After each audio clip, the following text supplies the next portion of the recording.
All right, what's going on, everybody? Welcome to episode 2 of Robbery or Not. And in this one, we are looking at Sean O'Malley versus Peter Yan, as recommended to me by this commenter under episode 1 of Robbery or Not, which, if you haven't seen that one already, please go check it out. I think I did a pretty decent job on that one, and I'm hopefully going to do a pretty good job on this one too. And also, sorry for not releasing a second episode of this for 7 months, I think. So sorry about that.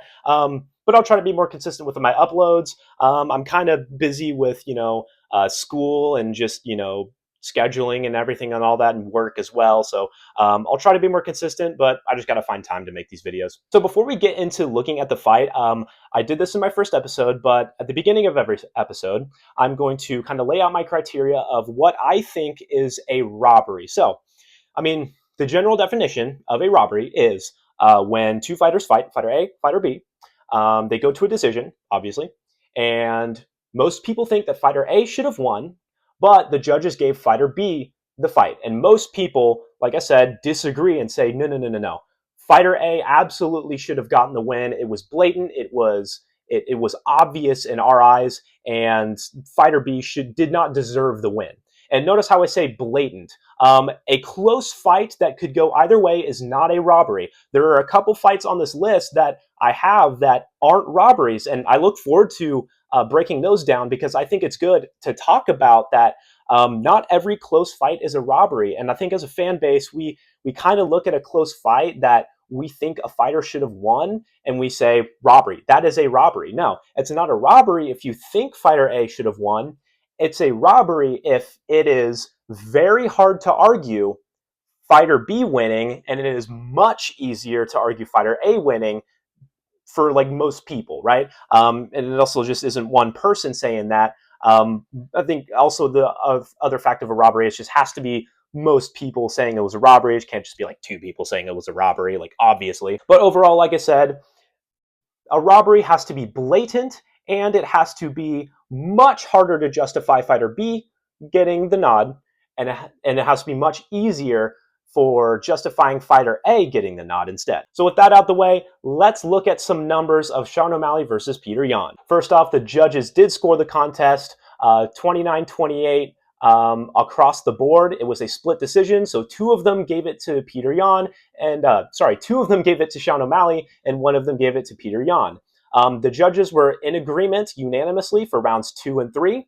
Round 2 went to Peter Yan across the board, and round 3 went to Sean O'Malley across the board. The discrepancy was in the first round, which arguably was the closest round of the fight. Round 3 was pretty close as well, but round 1 was much closer, and you can see it in the judges' scorecards that they had a hard time agreeing. So in total strikes thrown and landed throughout the fight, Sean O'Malley threw more total strikes, but Peter Yan landed slightly more total strikes. In the significant strike category, Sean O'Malley again threw more, but he landed more significant strikes and at a higher margin than Peter Yan landed against O'Malley in total strikes. And in the round specifically, Sean O'Malley threw and landed slightly more in the first round. Peter Yan threw and landed more slightly in the second round, and O'Malley threw and landed more in the third round, and it was a much higher margin than the past two rounds. Peter Yan obviously got the better of the wrestling exchanges if you have watched the fight, right? You don't need me to tell you that. You can look at the fight and see that Peter Yan got his takedown attempts. I believe he was 6 for 13 on takedown attempts. I've been posting the stats on the screen here, so I'm not going to waste my time reciting stats at you. You can look at them, and the stats on the screen will fact check me if I'm wrong. So like I said, he was more successful with his takedown attempts. He landed about half of them. He got a little over a round's worth of control time, whereas Sean O'Malley shot one takedown, was kind of able to circle to the back. It was in the first round, but he got 2 seconds of control time out of it, and he didn't really get a proper takedown, and it wasn't scored as a takedown in the stats. Every single media outlet as well scored the fight for Peter Yan 29-28, except for one reporter in MMA Junkie. He scored it 29-28 for O'Malley, but pretty much unanimous across the board. And same thing, like I said earlier, with most fans as well. Pretty much every fan argues that it was Yan that should have won the fight. He got it 29-28. There's a couple people that scored it 30-27, or there's one person I think that scored it 30-26 for Peter Yan. They said like the second round was a 10-8 round, but we're ignoring them, all right? So let's do a play-by-play of each round. And I'm going to start with round 2, as that's the most obvious round out of the whole fight. Again, you don't need me to tell you that. It very obviously was a Peter Yan round. Sean O'Malley did hurt him with a good straight shot at the beginning of the round, and briefly dropped Yan, but Yan was able to recover and land his own straight punch to O'Malley, hurt him, and drag him to the ground, and land a lot of good ground and pound. And overall, Yan stayed more active, landed more strikes throughout this fight, and he had O'Malley more hurt than O'Malley hurt him. So it's pretty simple in this one. Round 2 goes to Peter Yan. Not too much else to say here. More significant strikes, more impactful strikes, more ground and pound, more control time than O'Malley, even though O'Malley did land good shots of his own. And round 3, I think it's a little bit closer than people give it credit for, but it's not close enough to argue it for Yan. O'Malley split him open with a good knee and chased him with some good follow-up shots. Peter Yan was able to land some good hooks to counter Sean O'Malley as he was coming in, but overall, O'Malley did have the more impactful strikes in this round, and as shown by the stats earlier, he threw way more and landed much more than Peter Yan did, even though Peter Yan stayed in there, landed his own good shots, and took him down and got some good control time and some decent ground and pound off. So it all comes down to round 1. Round 1 is the closest round of the whole fight, and it's like I said earlier, the one that the judges were not in agreement on, and it's obviously the closest round of the fight. And I'm going to kind of go over the two different camps of scoring in this round. I'll start with the Sean O'Malley position in this round. Sean O'Malley, like I said, as shown by the stats earlier, was slightly more busy with the total strikes and the significant strikes, as well as the strikes thrown. However, Peter Yan was more accurate with his. He landed at a higher clip, I think at about 60%. In terms of what strikes they did throw, Peter Yan was throwing good leg and body kicks to Sean O'Malley, but Sean O'Malley was landing more head strikes and was beating him to the punch in most of the head strikes as well, getting a couple of them through the guard of Yan, and like I said, landing more strikes. So if you're of the opinion that O'Malley won round 1, you can say that he landed more significant strikes, he threw more strikes, they were more impactful due to the position of the strikes, and Peter Yan didn't do enough with the grappling to lopside the round in his favor. Because, like I said, he got a takedown or two in the round, and he was able to keep O'Malley down for a bit and get some control time, but he wasn't really able to land good ground and pound. He wasn't able to get a good submission attempt off, and Sean O'Malley was defending pretty well once he was on the ground. He was either usually getting his feet to his hips or inserting some butterfly hooks in or getting his knees in there to prevent Peter Yan from getting to a better position where he could land more ground and pound, or he could get to a submission attempt, or he could just get to a more dominant position. But if you're on the Yan camp, which is most people, you'll say that the strikes were about even. Yes, O'Malley did land more strikes to the head, but you can see in the rounds that most of them did land on the guard of Peter Yan, and he was able to block most of them, and his kicks were more impactful. He was landing very good kicks to the body. He was landing good kicks to the legs, whereas when O'Malley would throw leg kicks, Peter Yan would check them most of the time. And since the strikes were about even, the grappling was the equalizer in this round. And since if one thing is even, if you introduce another aspect and fighter A is better at that aspect, like let's say that a round was mostly grappling, and the grappling exchanges were even, no one was really getting the better of the positions, you then go and look at who landed more strikes. And then if fighter A lands more strikes, then they win the round since the grappling was even. And vice versa. If the strikes were even, but one fighter was getting more grappling off, then that fighter wins the round. But it also does kind of depend on what you do with the grappling. Like I said, that grappling only matters if the strikes are even.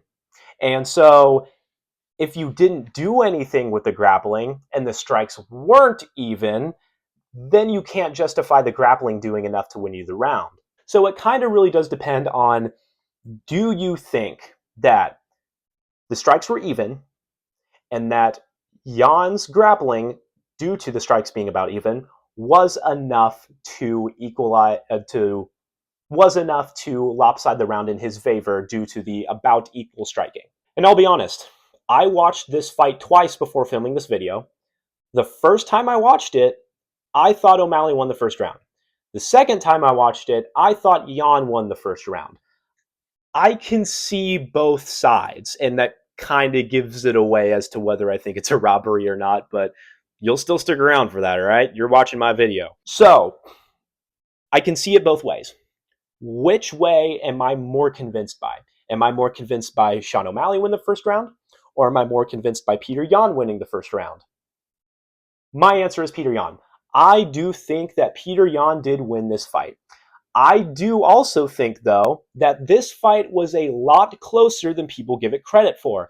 I think I mentioned it earlier a little bit. You'll open up comment sections in like the video of the fight on YouTube, or you'll open up comment sections on posts about it or something, and you'll just see commenter after commenter saying that, like, I cannot believe that O'Malley won this fight. I cannot believe, like, how did the judges see it for O'Malley? It is so obvious that Yan won this fight, and it's just I cannot believe it.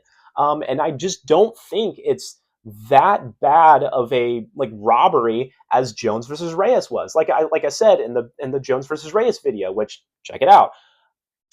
I think the judges didn't really know what they were looking at. They were all over the place, right? There was one judge that had it 48-47, and the first 2 rounds were Reyes and the last 3 rounds were Jones. That's the most sensible scorecard out of the 3 of them, and I disagree with that one. The other 2 were just dumb.